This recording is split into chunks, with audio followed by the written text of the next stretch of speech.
Got a 2010 Chrysler Town and Country, and the rear blinker stopped working. So I'm going to show you today how to replace that. I got the 3157 LLB2 bulb. That's the rear blinker. There's two torque screws, T30, and I'm just going to use my drill here.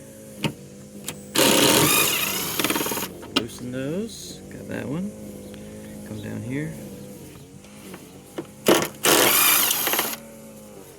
So once you got these two loosened, you can set them aside, and then you can just pull this out.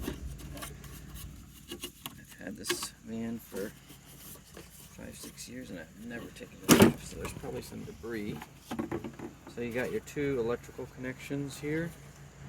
So the upper one here is your blinker, and the lower one here is the parking light in the rear.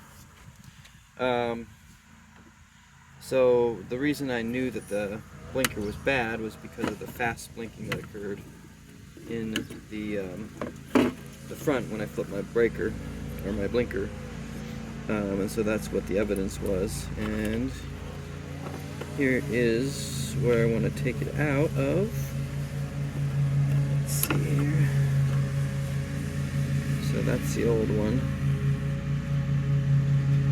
See it there? And now I'm going to take out the new one out of the package here. And I've got two, so I may as well just replace the other one, even though it's not bad yet, since it probably will go bad. So you just pop it in there. Make sure it's seated in.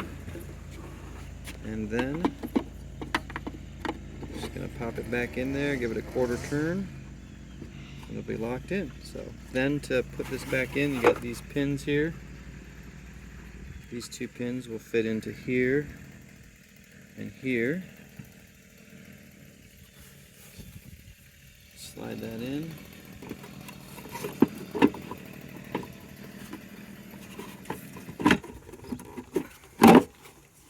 Well, I gotta get that end started.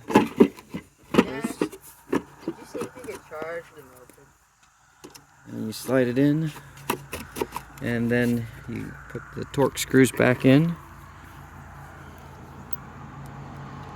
T30 again. This is the size you want. One up there, and one down there. Alright. Now we got it in, and I got it testing. Looks like we should be good to go.